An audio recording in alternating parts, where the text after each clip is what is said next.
Hello, everybody, and welcome to the Mindset for Mars podcast. I'm your host, Sorana Pascariu, and today we have with us an absolutely phenomenal guest. He is the only ever Romanian astronaut to fly in space. He was a member of the Russian space program, and he is quite literally. International. Sorry? It was an international one named Intercosmos. It was an international There we program. go. Amazing, amazing, Okay. even cooler. And he's actually so this is a very interesting fact. He's quite literally a decorated Romanian hero and Soviet Union national hero. So this is a phenomenal honor. Everybody that I told that I'm recording this episode was so excited. Romanians are do recognize how big of a figure you are for us. So thank you for being here. And I want to ask you, how does a Romanian get to fly in space? First of all, if I flew with the Russians into space, and most people think that I was part of the Russian program, or I have some connections with Russia from a former time, and so on. I may tell you that the program in the framework of which I flew into space was the Intercosmos program. Of course, it was generated by the Soviet Union at that time, but for partner countries to develop in these countries the capacity in space fields, institutions, infrastructure, and to train scientists. Because at that time, the main idea of the socialist system was to develop as much abilities as necessary to overcome the capitalist system. Of course, it was just a dream, but it pushes us pretty high in many fields of activity. So I was part of this program, Intercosmos program. I'm native Romanian, living in Romania, trained in Romania. I graduated from the aerospace engineering faculty in Bucharest. And it was just a hazard that besides the aviation, I had the opportunity to join space. I was married during the studentship. I already had a child, a son. Now it's a professional pilot. The second one was on the way. And during my mandatory military service, as any young person at that time was obliged to accomplish his duty against the military service, we were asked by the commander of the military unit if we want to apply for candidates for cosmonauts. Because Romania takes part in such program, for us was a surprise because nobody knew about this type of activity in Romania. Of course, from a long time, scientists in different fields of activity, physics, medicine, biology, material studies, geology, they deal with images from space, deal with information about coming from the outer space, and were involved in some scientific programs. But in my field of activity, building and flying airplanes, we were far from such information. So for all of us, it was a big surprise. We looked to each other, said why yes or why not. I already had a profession. I was employed by an aviation factory. I was proposed to get an apartment from the factory in the near future. So I already had a child. The second one had to be born. And I said, why should I apply for something else that I already have in hand, all these things? But the commander said that if you apply, you will fly a military airplane to Bucharest. And I said, what? I like to fly. Why not? At the same time, my wife was a student in Bucharest, the same aerospace engineering faculty. It is 1 year between us. She was younger. And I said, why to stay in the military unit and not go to Bucharest to see my wife and to spend 1 week with her? And I said, yes, I want to apply. Of course, from about 30 persons in the classroom, 17 of us, we applied. We flew to Bucharest, that airplane, passed very tough medical tests and psychological tests. I remember that I had a flu, and it influences a little bit the recordings of the heartbeats and some other things. And all of us, we were rejected in the first moment. Then we came back to the military unit. We even forgot about all this experience in Bucharest. But a few months after, 5 of us were called again to Bucharest to renew our medical tests. Next time, I was perfect. I passed through all these difficult medical tests, and I was perfect also from the psychological point of view. And in September, when I finished my military service, I was moved from the factory to that military unit, where we started, 5 of us, we started a training for candidates of cosmonauts. So the training in the beginning was something very general, sports, general knowledge about space, about rockets, a little bit Russian language, because everything in Russia was in Russian.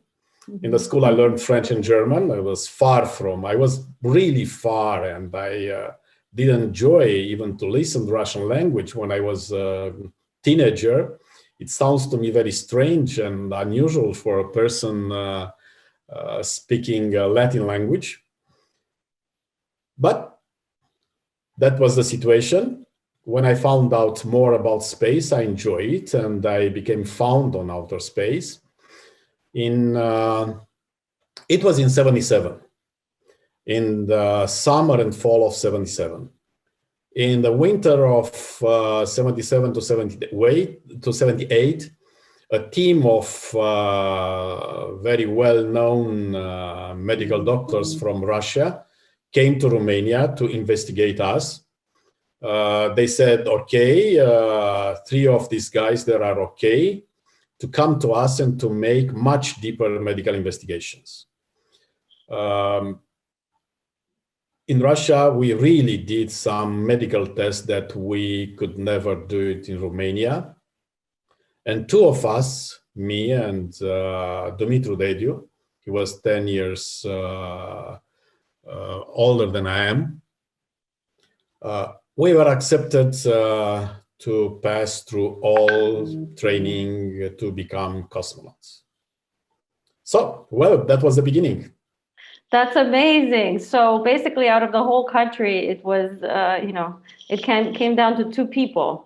And it was also, as you said, hazard. It's amazing how sometimes we make decisions on such little things. You said, well, I wanted to fly on this military plane and also see my wife, and that was kind of the beginning. Yes. It's incredible how something like that, maybe listening to an inner voice or something quite, even more kind of, playful, like, hey, I want to do something fun, can influence your life in such a big way.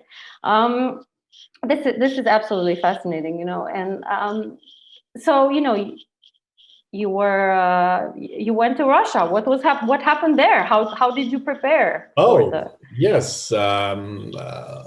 So taking into account what you said just before, I want to say that the things in my life just enshrined in such a way that led me to the outer space. Even my decision to see my wife or to fly a military airplane was reason maybe to get me to that medical tests for cosmonauts and to push me forward to join this type of activity. So we arrived in Russia with the family, with children, with all our stuff to live there for a longer time. I can't say that we spoke Russian at that time. I knew some expressions. I understood maybe 10-15% of what they spoke. And we were conducted to our apartments. We receive apartments to live in, very nice 3-room apartments in a tall building. We had a very nice view to a lake with black swans, with some other birds. It was very nice, really.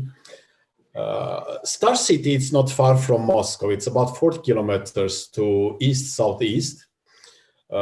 In the neighborhood of military airport. It was organized as a military unit.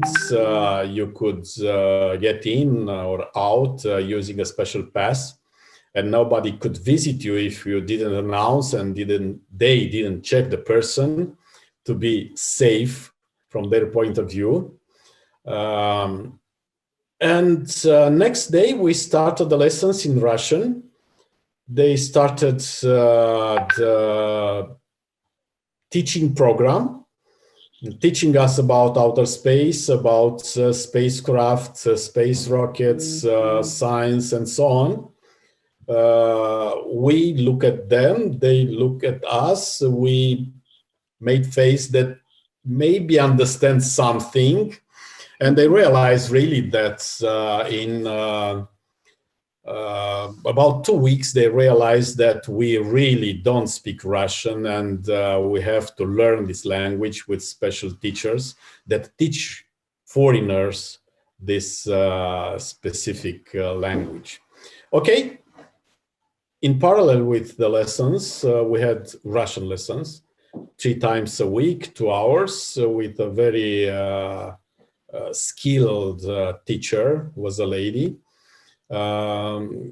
High culture, very educated, and we really enjoyed to learn. And I may say that in about half a year, I could speak freely Russian.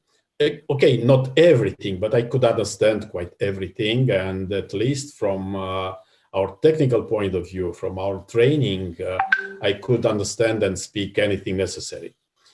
Of course, the lessons took not only half a year, but 1.5 years. And after 1.5 years, nobody could understand that we are not Russians, at least me. I was the youngest one in the training program, and I could accommodate very fast to the teaching process. I just remind and I enter in the skin of the student I was before, and I started to learn very hard and very fast, including the language.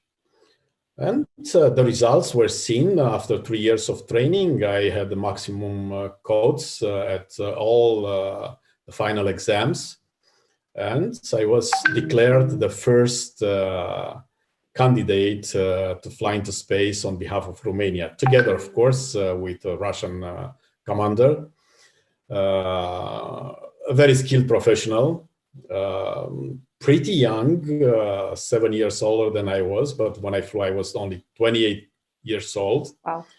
At that time, I was the youngest one in the program. And I had the big chance to be in the team with Leonid Popov because we were very compatible from psychological point of view, from technical point of view.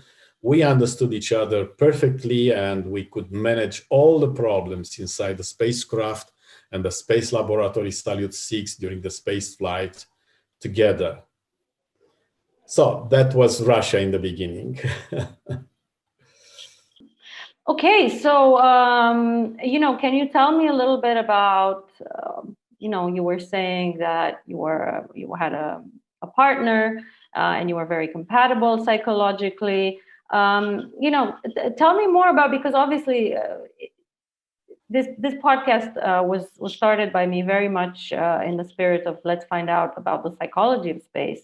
And it morphed into more than that, but that's one of the primary themes that I'm interested in. So tell me about the psychology, the psychological tests that you had to do, and generally the psychology of being in space, of flying in space, of functioning in space. Okay, let's start with the psychology of trainee. We started training in Romania. So we had every morning about 1 hour sport with a trainer.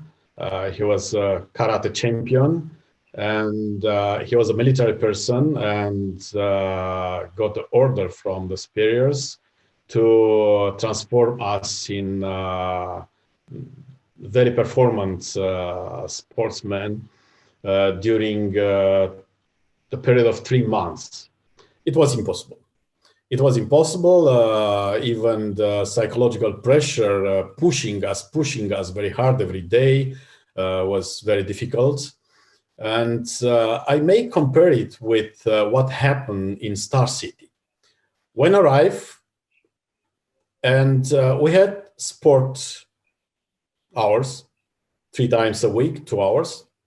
And professor, teacher, trainer told us in the beginning, do whatever you want. So we had a pool, and we asked, okay, how many lengths of the pool we have to swim today? And he said, as much as you want. How many do you want? If you want to stay, just stay. It was disturbing for us. How? Give us a target and we do it. No. Then we had to run around the stadium, and he said, run as much as you want. Okay, some of us ran in the beginning 800 meters, 1 kilometer, and that's all. And then we've seen that he doesn't push us. And some of our colleagues are faster. We try to be as fast as they were. Then we try to overcome all difficulties and to be the first ones. Then we swim 10 lengths of the swimming pool. And after 2 months, the trainer just took note of all our psychology. How do we approach such a process? How performant we want to be, or how lazy we want to be, and so on. And then he started to establish targets, particular targets for each of us to reach performance. It was very interesting, and the approach in the beginning was very interesting. How they study us for about 2 months, and how they interpret our behavior during this time. So from psychological point of view, I may say that the Russians are very performant, and they really may reach high peaks of performance, studying the person, then giving targets in such a way to reach performance. So from psychological point of view, what was the space flight from psychological point of view? So I flew into outer space for 1 week, more exactly 7 hours, 20 minutes, 7 days, 20 hours, 42 minutes. From the launch of the rockets till the landing of the space capsule, space module, who brought us back to the Earth with a big parachute.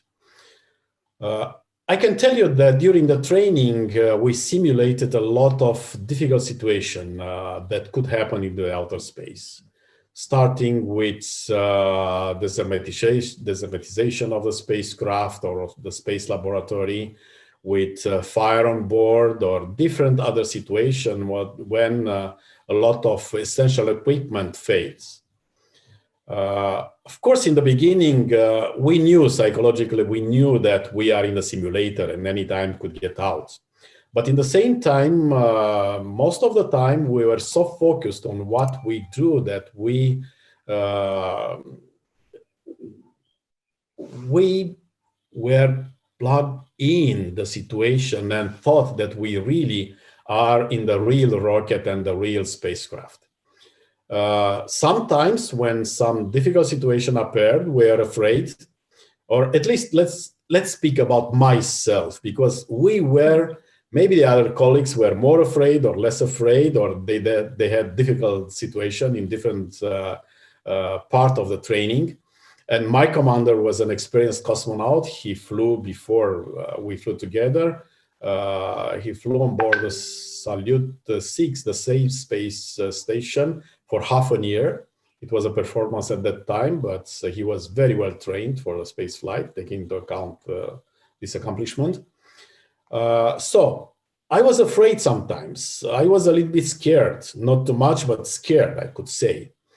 But we repeated many times the same situation till we approached the situation very calm and with very relaxed approach. We really knew when something very damaging and scary appeared, just what buttons to push, what happened on board, how to act, how to dress quick the spacesuit and get out from the module, and so on and so on. So in the end, including after many jumps with a parachute, many hours flying jets, and making aerobatics or passing through difficult situations and so on. We were really trained to face any type of space flight with any possible bad situation happening on board. I could say that even before and during the space flight, I may say that I didn't care about my life. I cared more about the success of the space flight and about the success of accomplishing all experiments, scientific experiments on behalf of my country. That was a training. It's a training of a person with a special profession. It's a training of military personnel who go to fight in the fields, military fields. It's a training of any other type of personnel who pass through very difficult situations, fire workers and so on. When I reached the outer space, I enjoyed very much. I enjoyed the weightlessness. It is amazing just to float inside a spacecraft, to float inside a space laboratory. But I couldn't believe what could happen to the human body during that time. Our organism is done such way to function perfectly in the Earth conditions, under the gravitation. When you are in weightlessness, in the very beginning, it's funny, it's very nice, but minute by minute, the body starts to adapt to the weightlessness, and it causes pretty difficult functioning of a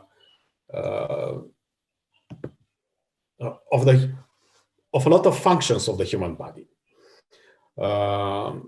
The state of big discomfort was daily for about 4 days. When we moved, we had a little bit of sickness, movement sickness. We had pain in the bones, in the joints. We didn't had to stand to our weight, to our body when we move. We just push with a finger in one wall and flew to the other wall.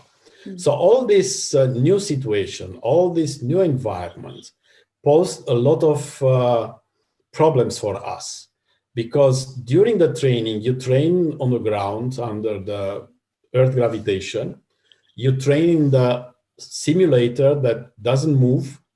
You move only when we fly airplanes or jump with a parachute or during the sport lessons, but it's not at all the same thing as during the weightlessness period. And step by step, hour by hour, you start to adapt to the new conditions. I may say that the tough adaptation from the human body to the weightlessness takes about 3-4 days. And then you feel good. You move freely in weightlessness. You know everything around. You may conduct all the experiments a very performant way. And I may say that the most difficult spaceflight, they are short ones. Short ones means 1 week, 10 days, because when you become adapted to the weightlessness conditions, you have to come back to the Earth. And new modifications in the body occurred, and new problems for your body started in the new conditions of Earth gravitations. Of course, you adapt again to the Earth, but the adaptation takes as long as it took the space flight. I may say that the most difficult hours were the first 2-3 hours, the next day, and I always had some pains in my spine after 10 days after my space flight, when I readapted the body, the muscles, the joints to the Earth conditions. From psychological point of view, it was also very difficult to start a new life. When I was trained for the outer space, I thought only about my main goal, about the target, the space flight. I never thought at that time about what will happen after. How will be my life after? Of course, I had a lot of examples around me, experienced astronauts, cosmonauts who have flown into space, but I've seen with my eyes their life. I couldn't understand a lot of things. But when I came back and a lot of reporters jump off me and taking interviews and asking me a lot of things, it became fatiguing. The first weeks after the space flight were really strange for me. I was not used to give interviews, and even now when I see how I did it at that time, I laugh sometimes. Of course, being a Libra and the speed of adaptation being very high, I adapted to the new conditions. But it was difficult for my family, because I was obliged to make a lot of trips. First in Romania to visit a lot of institutions, to tell people how I was during my space flight, to make me known by all the population of Romania, schools, trade unions, workers, engineers, scientists, anywhere, military people in the military units. Before starting the training, I became a military person. Before I was a civilian engineer. When I flew into outer space, I was a major lieutenant as a military rank. And so I was obliged to do all these things. It was difficult for the family because I was far from them. And my wife didn't say anything a period of time, but then she said, okay, you are who you are, but you have a family. Stay at home. Even if I wanted to, it was quite impossible. Even now, if this pandemic didn't happen, during the springtime and fall time, I'm full with activities abroad. I'm a member of a lot of space institutions. I have a lot of activity in the framework of the UN Committee on the Peaceful Uses of Outer Space. Romania is part of ESA. I represent of the European Space Agency. I represent Romania in the International Relations Committee of ESA. I'm part of the Moon Village Association, an association, I'm an expert there, which tries to get together the interest of all nations in exploring in the sustainable way the moon in the future. I'm the vice president of the Asteroid Foundation. It's located in Luxembourg. Sometimes we meet in person, sometimes online. and we try to make people understand what means the asteroids and how bad it is to be hit as a planet by asteroids. Big asteroids sometimes happen. Sometimes it takes decades till pretty dangerous asteroids hit the Earth. But the collisions, it's a specific characteristic of the solar system, and we have to expect worse things than we stand to till today. And I'm part of different other organizations. Of course, I'm part of the Association of Space Explorers. It's the only professional association of pretty most astronauts and cosmonauts of the world. And I'm one of the founders of this association in 1985.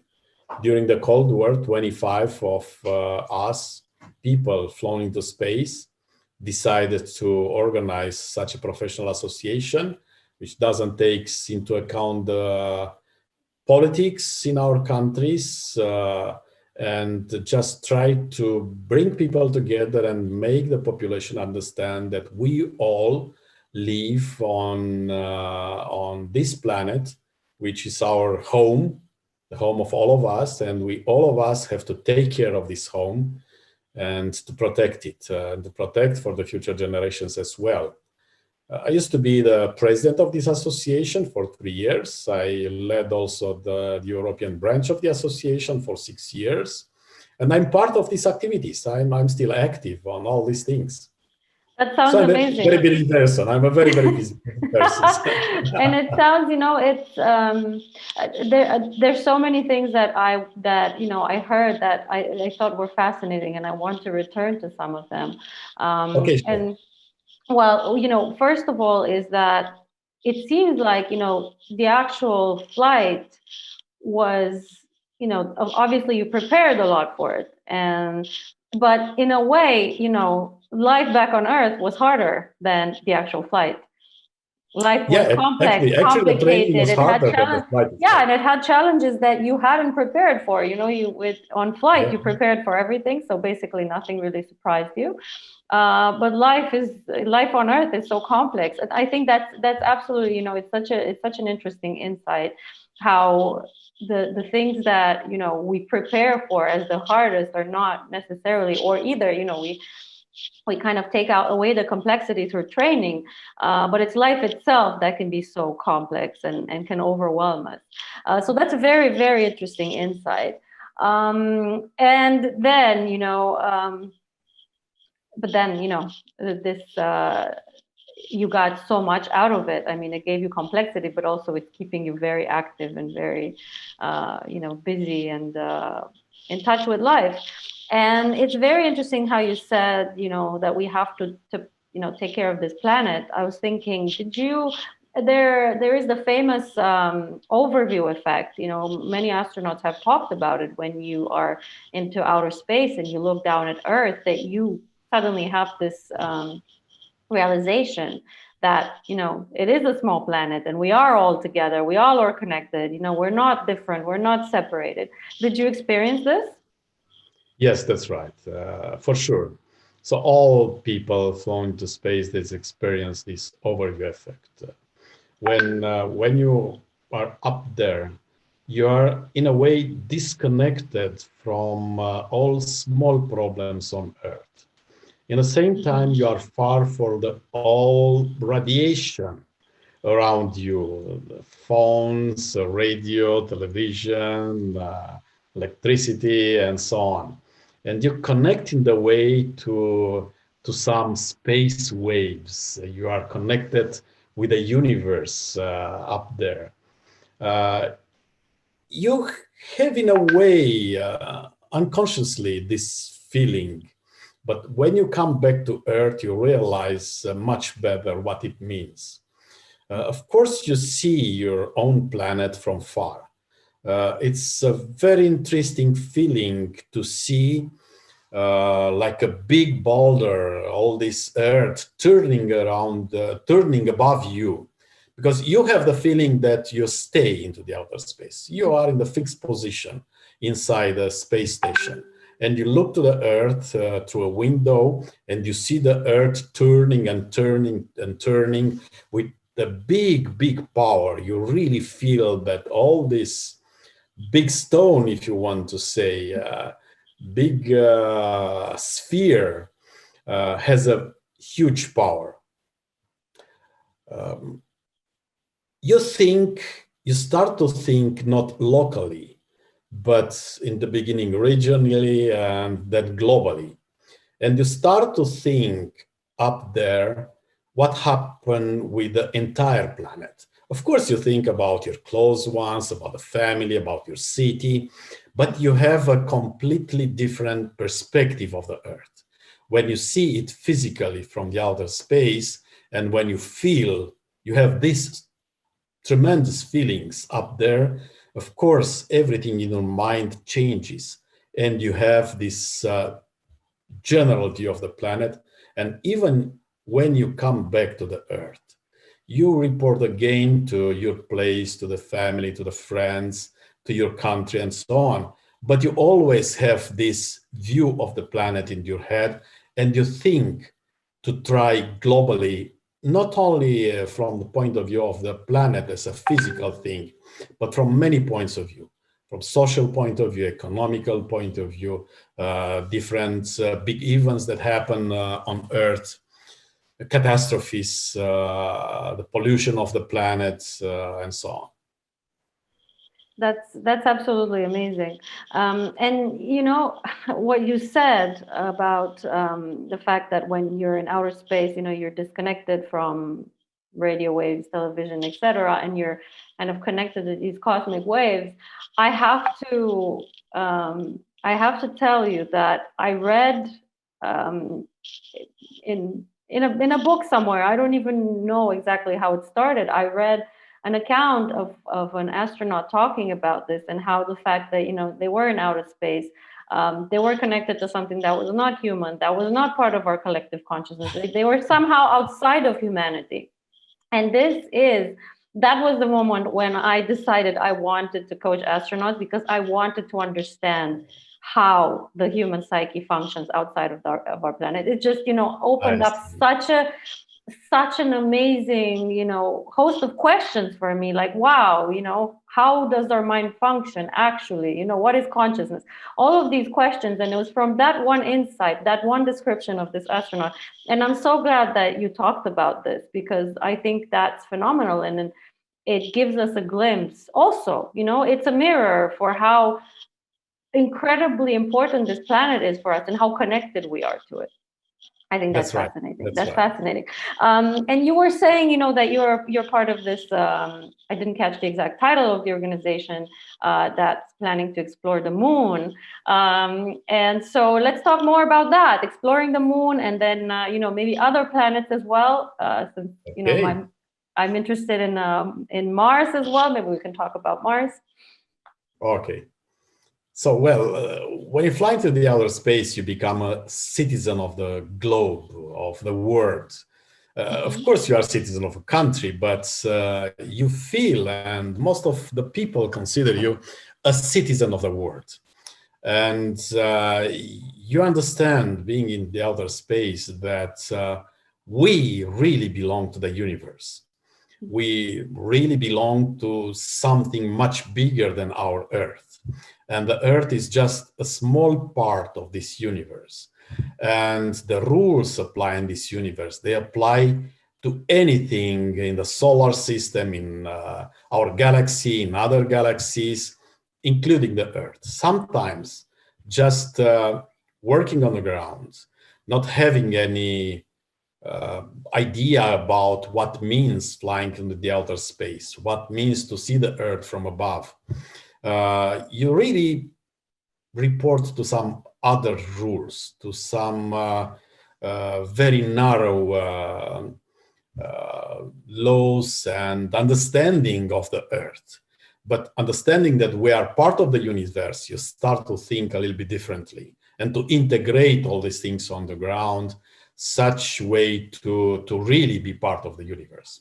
So, flying to the moon, of course, we know very well that in '69, A first step on the moon was done by Neil Armstrong, and then he was followed by Buzz Aldrin. Buzz Aldrin is still active, telling the world not only about his space flight, but how he is to fly in the future to the moon and to Mars. It's sometimes very tough criticizing NASA that after 50 years, more than 50 years, uses same type of fuel, same type of spacecrafts, when the technology should develop much more and bring us to other limits of the technology to fly to the other planets. And many other astronauts. 12 of them, they step on the moon. I met in person at least 6 of them. And I had discussions with them. I heard stories about exploring the moon and so on. It's amazing to reach the outer space and to live in weightlessness. But it's much more amazing to step on another celestial body, to step on the moon, and to feel gravity field 6 times smaller than the gravity field on the ground, to step once and to make a big leap, not only for humanity, but for yourself on the moon. But anywhere, in any other part of the universe we go, we have to live in artificial conditions. We have to produce our oxygen, to have in the environment where we live 1 atmosphere as a pressure of the air. And even we are adapted to live in weightlessness for 1 year, even more than 1 year. The record is 439 days spent on board the Mir space station by a medical doctor, a Russian one, long time ago in 94, 95. So the people may live into the outer space for a long time, but they have big difficulties when they come back to Earth. Because in the body, there are a lot of transformation of organs, transformation of the processes, transformation of the muscles, of the bones. And some of these transformations, they are not reversible. So you have to simulate, besides the weightlessness, a lot of conditions to make sport in the way, effort to put your body to work, to make easier the adaptation to the ground, to the Earth when we come back. So even if we live long time, maybe 1 year, 2 years on the moon, you can't live longer, because otherwise you don't come back never to the Earth, or you come back and die. The Russians, I remember, they had an experiment after 19 days of space flight in the 60s, in the very beginning of the space flights. They didn't know how the human body adapts to the weightlessness, how they readapt to the Earth conditions. They didn't make any sport, any effort on board the spacecraft. And when they come back, they had big problems. They were ready to fail and to die because of the lot of processes in the body. The heart, which worked very hard to pump the blood in the body after 3 weeks of the weightlessness, without any exercise, without any effort up there. So the space medicine is very developed now, and they study how to make the human body able to live as long as possible into the outer space, and to continue to live with a period of adaptation on the ground when we come back to the Earth. So on the moon, the Americans have already established and developing program, the Artemis program. The twin sister of Apollo was Artemis in the Greek mythology. And the Artemis program will put the first woman and the next man on the moon in 2024. That's very soon. That's very soon. Very soon, 4 years from now. I'm quite sure that that woman is already established by the Americans, but okay, it's an embargo for knowing her name for now. Or maybe things could change. And I'm quite sure not only one woman is trained to fly to the moon. There are several women, and they will choose in the last period of the training which one will fly. It is ever with a space flight. There are at least 2 astronauts that train for a specific space flight, and anytime only one flies, and the next one is trained for the next space flight. So the people who fly on the moon will set up a permanent base in the southern port of the moon. You'll ask yourself maybe why on the southern pole of the moon? Because there it's water, there it's ice, there it's a permanent light from the sun. Of course, it comes in a horizontal way, and the shadows are very long there, but you have permanent light from the sun. And you may produce water, oxygen to live and to sustain the life there. Oxygen also for the spacecraft if it's necessary. I'm quite sure in the far future you will produce the fuel on other planets if you fly to other planets. There are a lot of natural resources on the moon.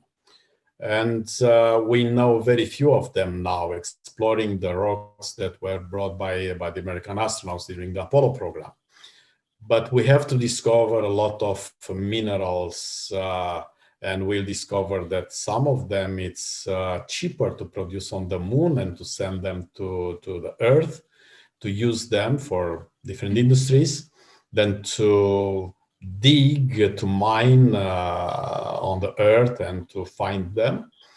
The same thing will happen with the flight to some asteroids, because there is already developed technology to mine the asteroids, but in a robotic way, not with people.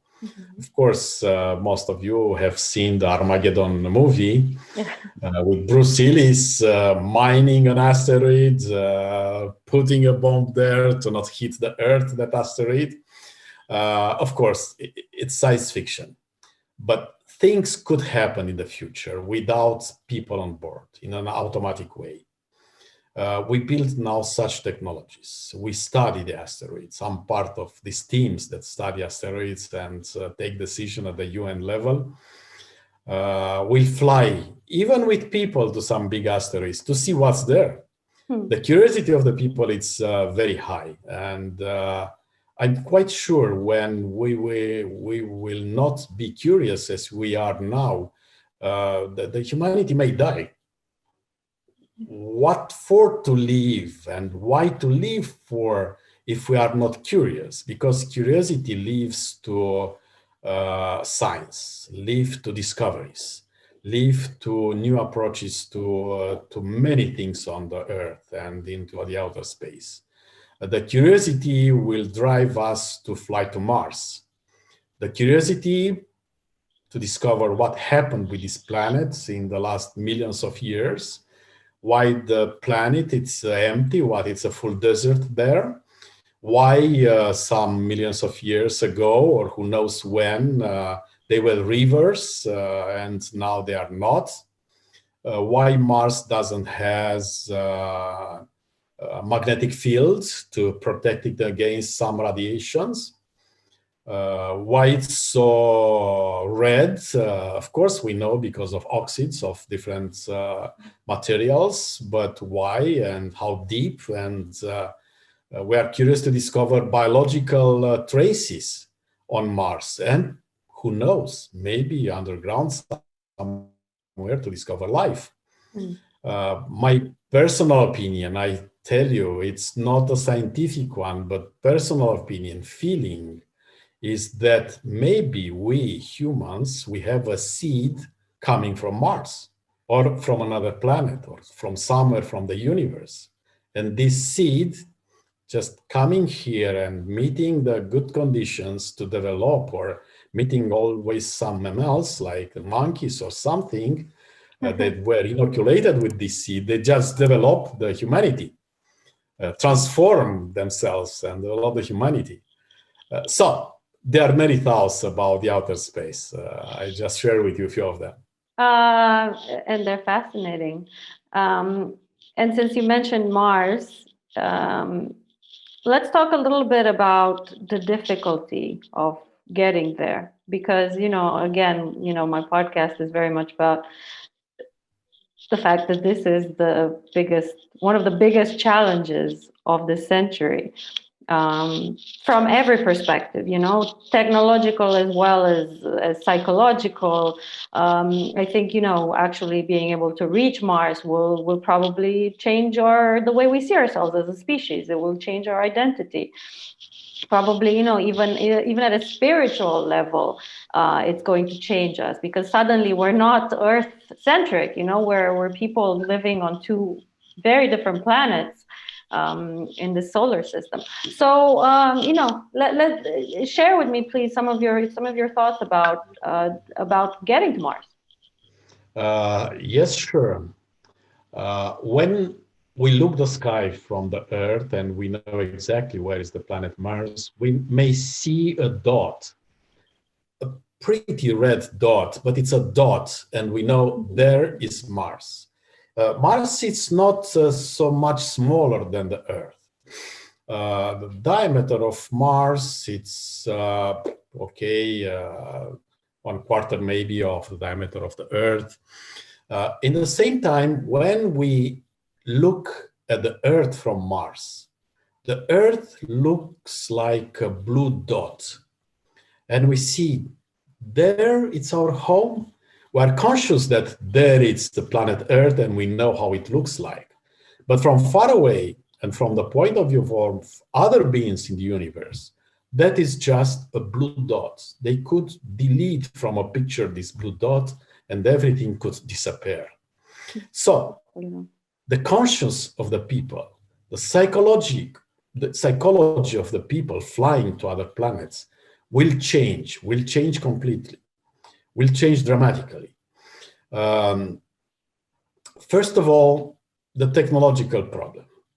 We now try to solve all technological problems to fly to Mars, to have a very safe spaceship, to have a return module, to land safely on Mars and to live a few months there.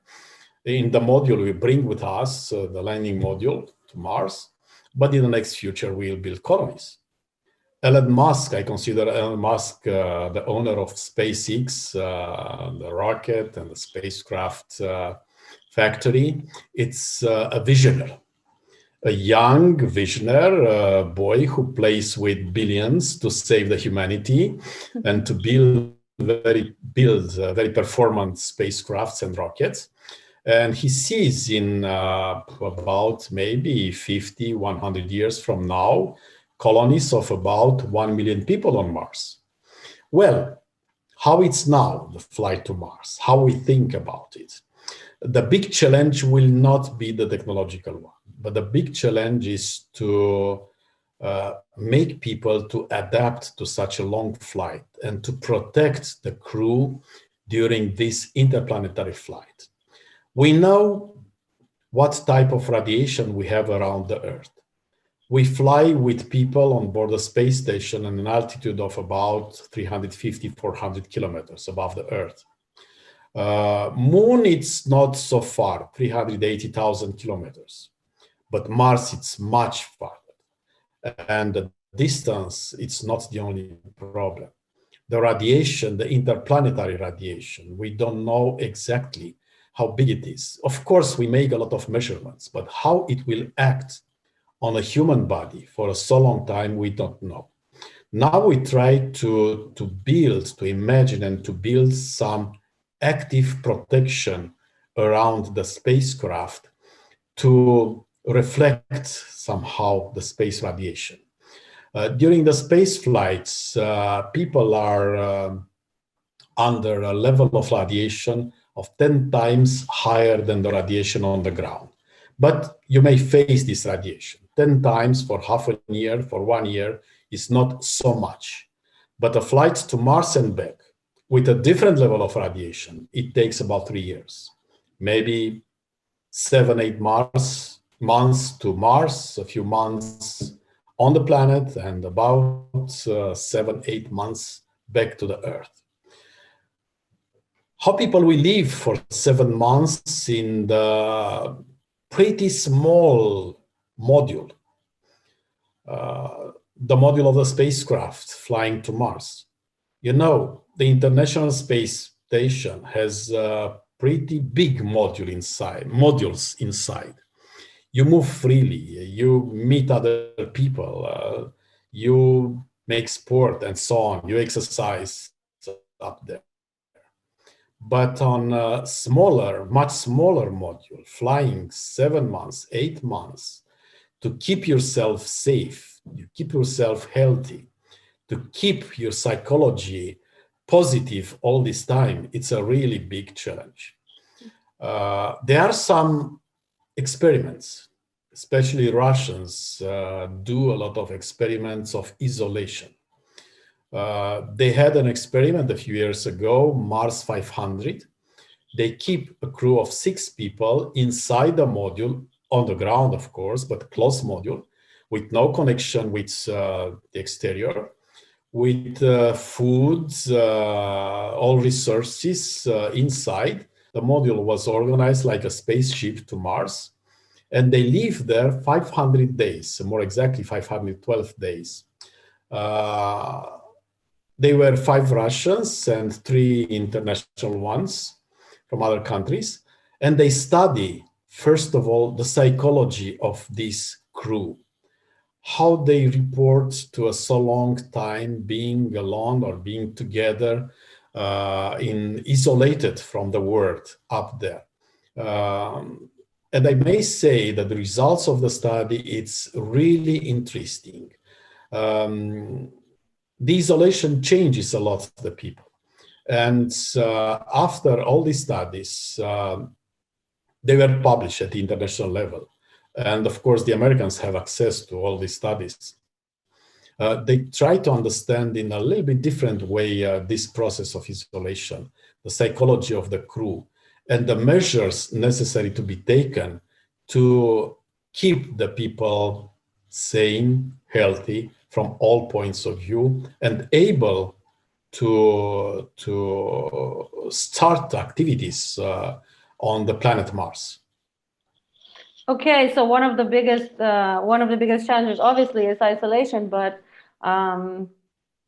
as you said, once you get there, because I was thinking, you were talking about how how much space affects the human body. So basically, you land on Mars, and suddenly you have to, get up and do a lot of things. You're on this alien planet. You have to set up all these systems. You have to start exploring, and you've just been in space for 7 months, and your body is not adapted for even, because Mars has lower gravity than Earth, but still substantial gravity. 2.5 less. Okay, it's better than on Earth. Okay. So that's quite a challenge. What would be the challenge of living on Mars? So, the flight there is obviously very, very complex. But what about actually being on the planet? What are the challenges? How do you survive on a planet that's not designed for life, for human life? Sure, this is a big challenge for humanity, first of all, and then for the people flying to Mars.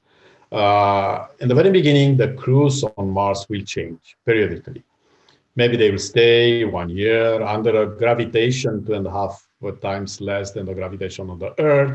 You may live even years, and to exercise every day, every 2 days. It's a little bit different than living in full weightlessness.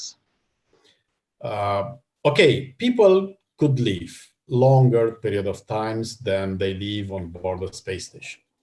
But time to time, they have to change. They have to come back to the Earth. Maybe some decide to live permanently there, but it's their choice.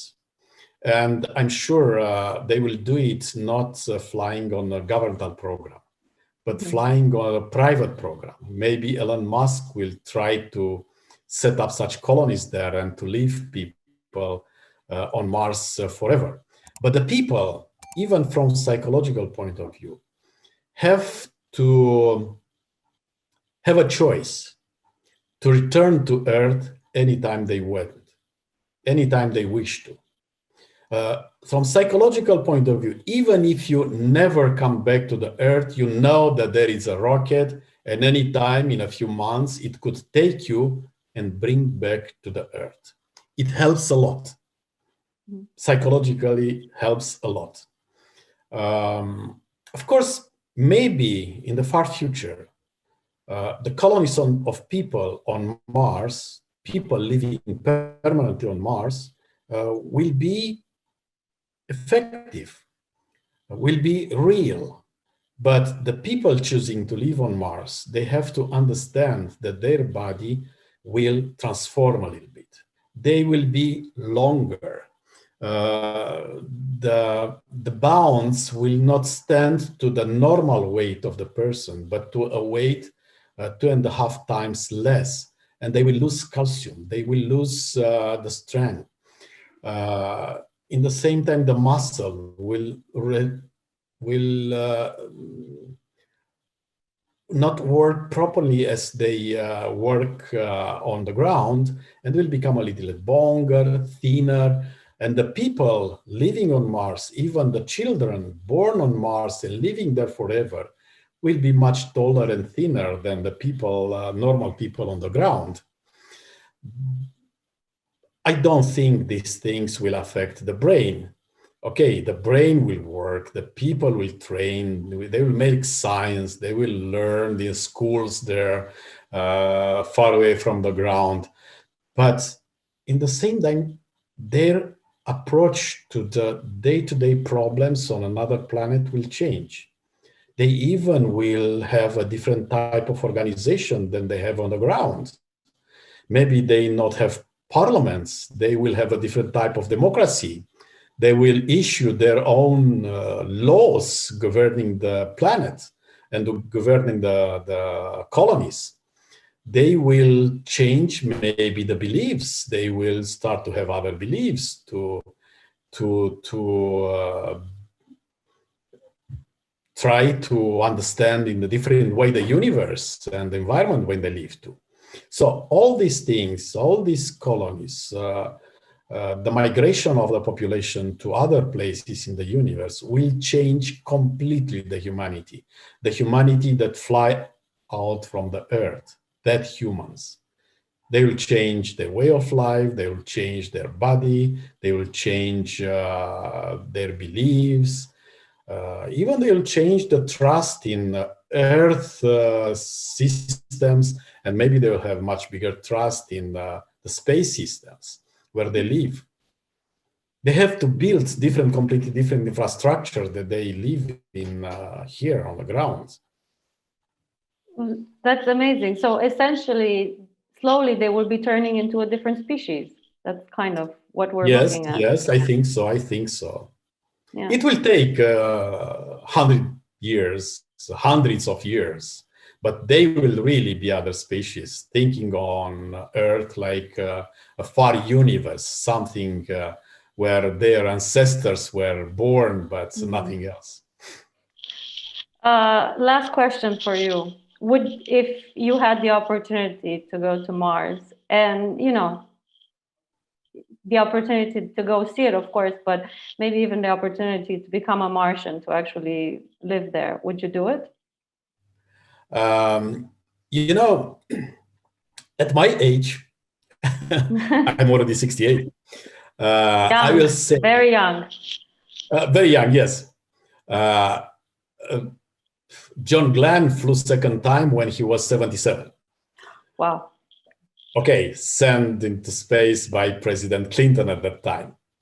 I would say I'm able to fly to the moon, to spend some time there. A flight to the moon takes 3 days, and 3 days back, maybe with a period of time living on board the moon space station getaway built now by the Americans will take longer, 1 week, 2 weeks, who knows how much. But I may report much faster to a flight back to the Earth than flying on Mars. Of course, with my imagination, I will ever fly to any other planet, to any other place in the universe. But physically, I don't think I'll stand to such a flight to Mars. But I will say, I may be able, and I'm determined, if I would have the possibility, to fly to the moon. That's amazing. And actually, I have to share the fact that I have the same dream. I don't think I would make it to Mars, but I do hope one day to be able to step on the moon. I think it's amazing, and I do really want to experience that overview effect for myself. Thank you so much. This has been an extraordinary conversation. I mean, so inspiring and so fascinating. And your story is just one of the most extraordinary stories I've ever heard. It's been an absolute pleasure and an honor to speak with you today. Thank you so, so much. And thank you too.